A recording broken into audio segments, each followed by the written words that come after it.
예, 안녕하세요. 파란미디어 편집주간이자 소설가로 활동하고 있는 이문영입니다. 오늘은 여러분들과 함께 장르 소설이 역사와 신화를 만났을 때라는 주제를 가지고 이야기를 나누도록 하겠습니다. 장르 소설이라는 것이 무엇인가부터 설명을 약간은 드려야 될 것 같습니다. 지금 이제 가장 핫한 웹소설이라는 것들이 있는데요. 웹소설은 장르 소설에서 발전했다라고 생각하시면 되고요. 장르 소설은 대중소설의 일부분입니다. 대중들에게 쉽고 간편하게 이야기를 전달하기 위해서 만들어진 것인데요. 하지만 장르 소설이라고 그러는 것은 특정한 규칙을 가지고 있다는 점에서 일반적인 대중소설과는 약간 차이가 있습니다. 그러니까 소설 안에 대중소설이 있고 대중소설 안에 장르 소설이 있다. 이렇게 보시면 되겠습니다. 이 각각의 규칙에 따라서 장르 소설들은 무협, SF, 추리, 이런 식으로 로맨스 이런 식으로 장르들이 분류가 되게 됩니다. 역사 콘텐츠에서는 장르 소설에서도 이 역사 콘텐츠 부분을 갖다가 많이 다루고 있는데요. 먼저 이 역사 콘텐츠 창작에서 서양과 동양이 차이가 있다는 점도 역시 말씀을 드리고 가도록 하겠습니다.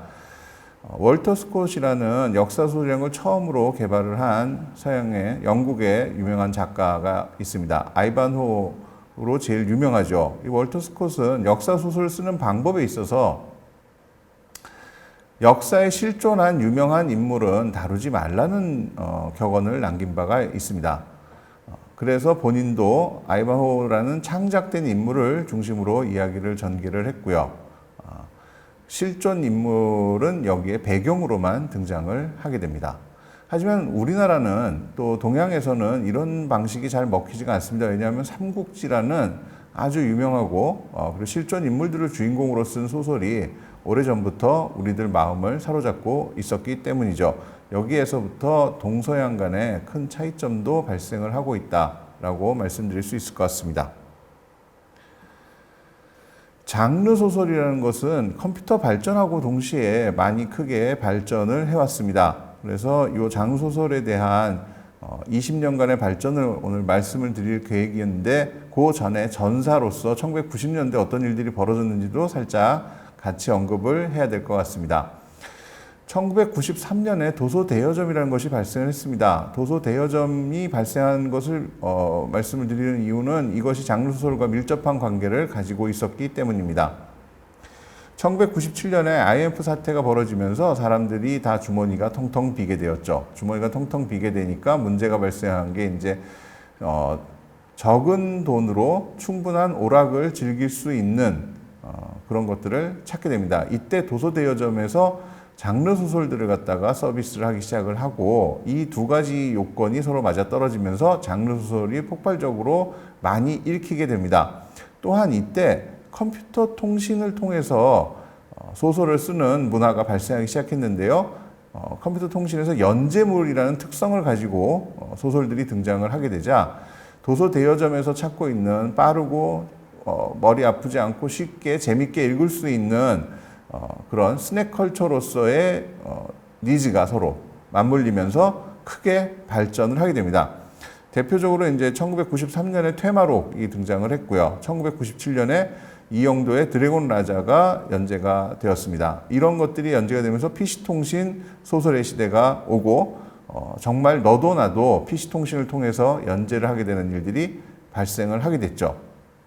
그래서 2000년부터 그야말로 장르소설 전성시대가 열리게 됩니다. 2002년에 고무림, 지금의 문피아의 전신이 등장을 하고 2003년에는 조아라가 나타났습니다. 근데 문제는 이제 2005년이 되면서 이 도서대여점 시대가 저물게 됩니다. 도서대여점 시대가 저물게 되는데 뭐 여러 가지 이유가 있는데요. 인터넷의 발전을 통해서 다른 즐길 거리들이 많이 발생한 것도 이유 중에 하나였고요. 또 불법 복제가 만연하면서 사람들이 돈을 내고 뭐 볼 필요가 있나? 컴퓨터를 통해서 텍스트를 다운받는 이른바 택본이라 부르는 것들이 등장을 한 상태였죠. 그러면서 도서대여점이 서서히 시대가 저물기 시작했습니다. 이렇게 되자 장르 소설 작가들은 이 무렵이 정말 힘든 시기를 지나가게 됩니다.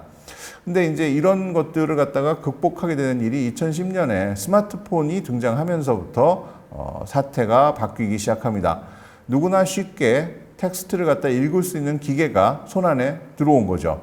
2010년 아이폰이 발매가 되고 나자 폭발적인 반응을 일으키면서 스마트폰 시대가 열립니다. 동시에 텍스트를 스마트폰을 통해서 읽게 되는 새로운 시대가 열리게 되죠. 2013년 1월에 네이버에서 웹소설이라는 이름을 처음으로 사용을 합니다. 이것은 이미 이제 2004년에 네이버가 웹툰을 만들어서 만화계에서 먼저 선구적으로 일을 시작했던 거에 그 이름을 그대로 가져온 거죠. 장르 소설은 이때부터 웹소설이라는 이름으로 새롭게 등장을 하게 됩니다. 그리고 2013년에 역시 카카오 페이지가 등장을 했는데요. 2013년 10월에 카카오 페이지가 게임 판타지였던 달빛 조각사를 연재를 시작하면서 그야말로 웹소설 전성시대가 벌어지게 됩니다. 역사소설들이 드라마로 많이들 바뀌어 나갔는데요. 이때 이제 장르 역사 소설들이 드라마로 바뀌는 일이 발생합니다. 2001년에 드라마 명성황후가 공전 히트를 했는데요. 사실상 이 작품 자체는 장르 소설은 아닙니다. 근데 이 작품을 쓰신 분이 추리작가협회 회표장을 지내기도 하고 추리소설을 많이 쓰신 이수광 작가님인데요. 이수광 작가님이 이 작품을 나는 조선의 국모다라고 해서 이미 90년대에 냈던 작품이고요. 그런 것이 2001년에 드라마로 나오면서 역사물 드라마들도 역시 전성시대를 가져가게 됩니다. 2010년에 성균관 스캔들, 또 2012년에 드라마 해를 품은 달이 나왔는데요. 이 작품들은 원작은 조금 더 일찍 나왔습니다. 해를 품은 달 같은 경우는 2005년에 시공사에서 처음 나왔다가 2011년에 파란미디어에서 재간이 됐었죠. 그리고 성균관 유생들의 나날, 성균관 스캔들의 원작인 성균관 유생들의 나날도 2007년에 나왔었습니다. 그래서 이 작품들이 역사물로 바뀌게 되는데요. 여기서 재밌는 점은 나는 조선의 국모다는 실존 인물인 명성황후를 주인공으로 삼고 있고 성균관 유생들의 나날이나 해를 품은 달은 전부 가상의 주인공들을 다루고 있는 작품이라는 점입니다.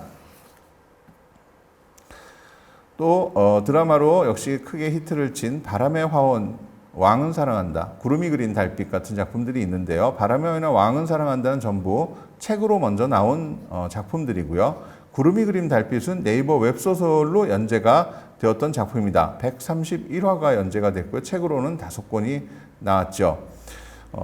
이 작품들도 역시 실존 인물과 가상의 부분을 갖다가 한꺼번에 다루고 있는데요. 장르 소설들에서는 본인들이 다루고 있는 역사가 실존 역사다라는 주장을 잘 하지 않습니다. 그런 부분에서 역사 소설, 역사 콘텐츠를 다루고 있는 부분이 창작물이라는 걸 분명히 하고 있는 점이 되게 대단히 중요한 부분이라고 할 수가 있겠습니다.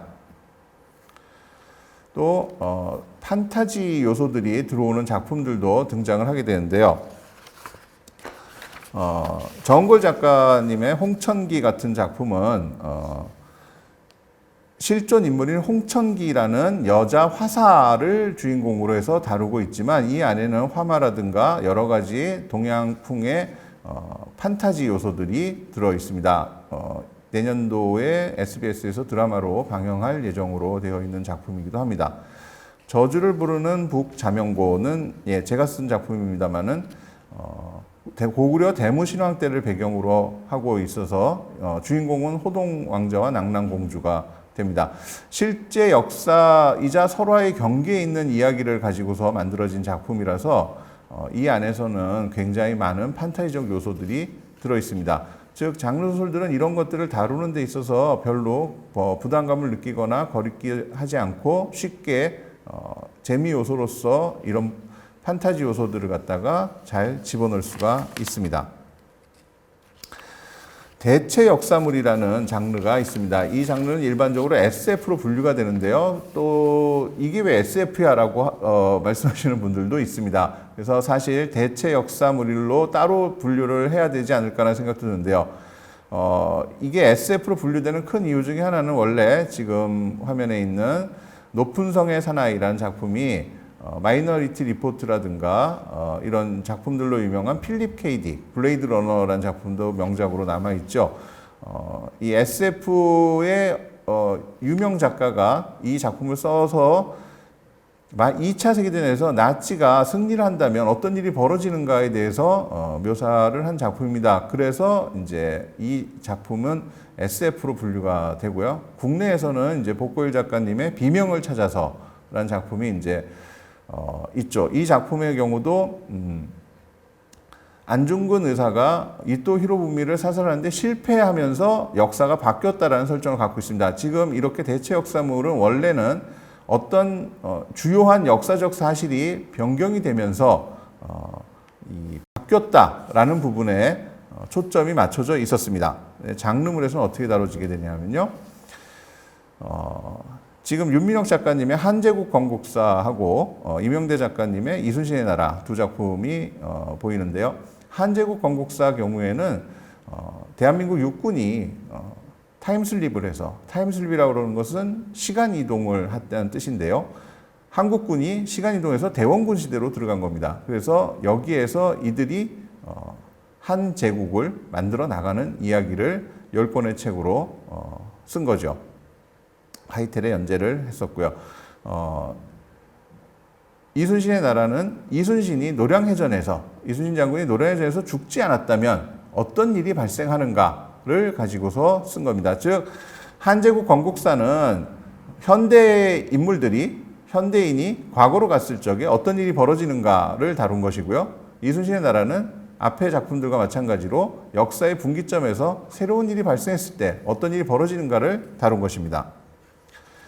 대체 역사물은 이렇게 현대인들이 타임슬립해서 들어가는 이야기들을 많이 다루고 있는데요.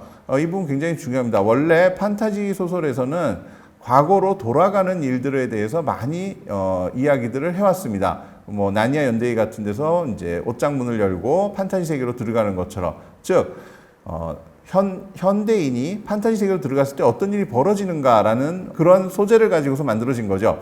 근데 대체 역사물에서는 현대인이 과거로 간다면 어떤 일이 벌어지는가를 다루는 경우가 굉장히 많이 늘어나게 됐습니다. 그래서 우리가 알고 있는 역사와 다른 새로운 역사를 만들어내는 이야기들로 발전을 하고 있는 거죠. 명군이 되어보세요 같은 문피아에서 연재를 하는 작품입니다. 아직도 연재를 하고 있고요. 900여 회가 연재가 되고 있는 작품인데요. 원래 이제 연산군으로 한국 현대 한국인이 연산군으로 환생을 해서 부국강병을 이루는 내용으로 일부가, 그리고 그 다음에 이제 선조로 환생을 해서 일본과의 전쟁을 치르게 되는 내용들로 이어지고 있습니다.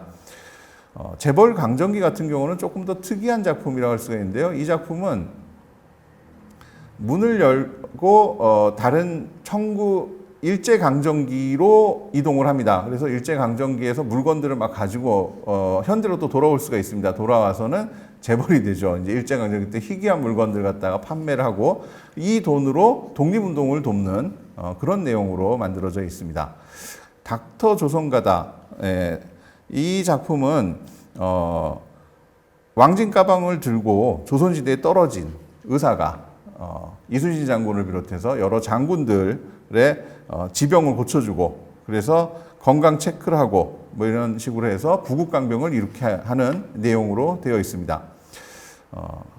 그 밑에 이제 근육조선이라는 작품은 헬스 트레이너가 조선 세종대로 가서 잘 알다시피 이제 세종대왕이 이제 고기를 너무 많이 드시고 하면 당뇨 뭐 이런 여러 지병이 발생을 했었는데요.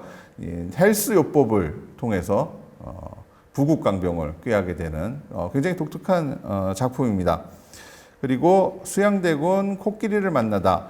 이 작품은 타임슬립 작품이 아니고요. 역시 역사의 분기점에서 새로운 일들이 발생한 내용을 다루고 있습니다. 그래서 수양대군이 코끼리를 만나서 코끼리를 길러서 이야기를 전개시키는 방식으로 되어 있는데요. 불행히도 이제 이런 식으로 쓰여지는 작품에 대해서 사람들의 흥미가 조금은 더 떨어진다라고 현재는 연재가 중지되어 있는 상태입니다. 그리고 파샤 작가님 마이 라이프 경우에는 현대로 이동을 합니다. 그래서 그 여공들하고 같이 현대의 주역들을 갖다가 노동자들과 만나서 이야기를 엮어나가는 형식으로 되어 있습니다. 대체 역사면서 우리나라가 또 삼국지물들도 굉장히 많이 다루고 있는데요. 조경래 작가님의 같은 꿈을 꾸다 인 삼국지는 이제 모두 완결이 된 작품이고요.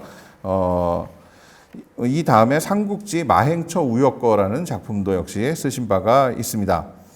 대기업 대리가 삼국지에서 원술 밑에 무장으로 있는 이풍이라는 아무나 잘 기억도 못할 사람의 아들로 태어나면서부터 이제 환생하면서부터 이야기가 시작이 되는 굉장히 독특한 작품입니다. 인기를 굉장히 많이 끌었었고요.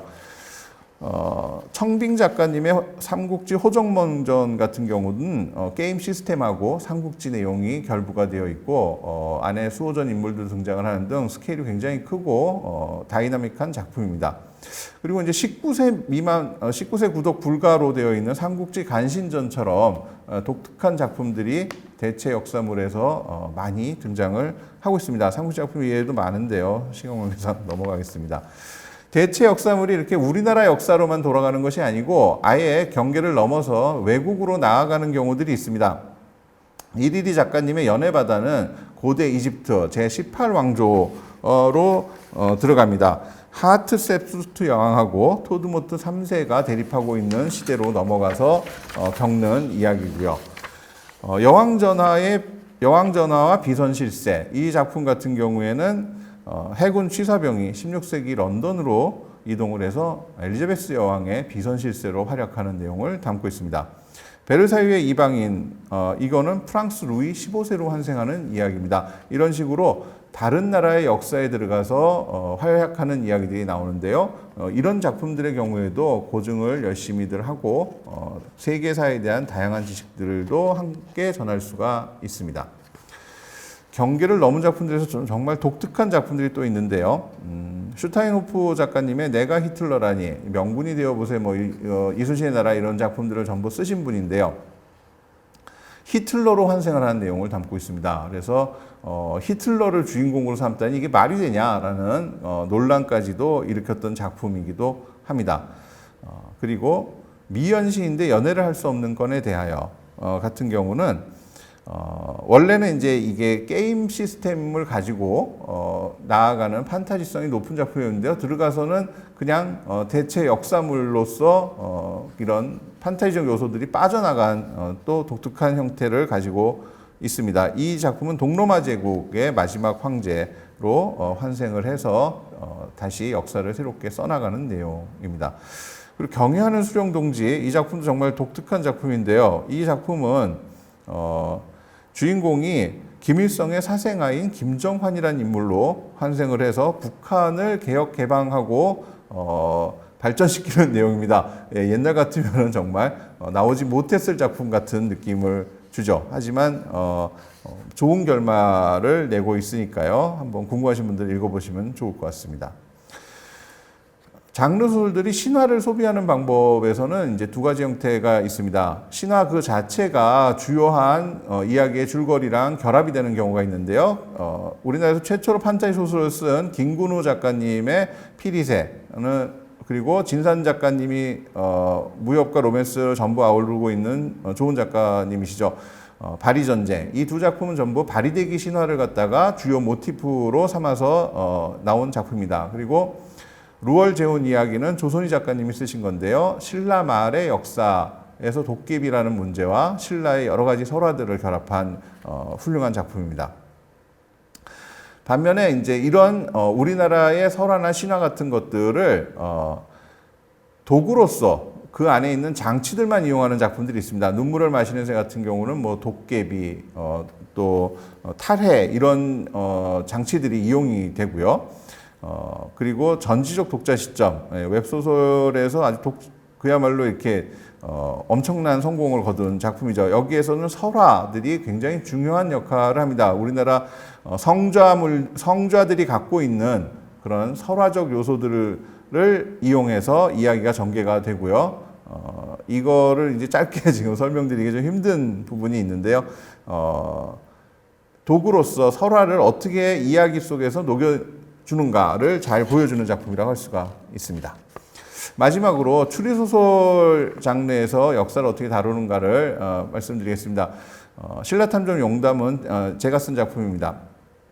신라 해공왕 때를 배경으로 해서 황룡사에서 벌어진 살인 사건을 다루고 있는 작품이고요. 그 외에 몇 가지 다른 역사적 사건들을 다루고 있는 작품들입니다. 그리고 김재희 작가님의 경성탐정 이상의 경우는 여러분 잘 아시는 바로 그 천재 작가 이상이 탐정으로 일제강점기 때 활약하는 내용을 담고 있어요. 지금까지 4권이 나왔고요. 앞으로도 계속 나올 것 같습니다. 그리고 한동진 작가님의 경성탐정록은 1930년대를 배경으로 해서 경성, 그러니까 이제 경성탐정 이상하고 마찬가지 배경은 경성을 배경으로 해서 각종 역사적 사건들을 설홍주라는 탐정과 왕도손이라는 화교 출신 한의사가 콤비를 이뤄서 풀어나가는 작품으로 이것도 현재 4권까지 발매가 되어 있습니다. 간략하게 추리소설, 장르소설과 역사 콘텐츠들이 어떻게 만나왔는가에 대해서 설명을 드렸습니다.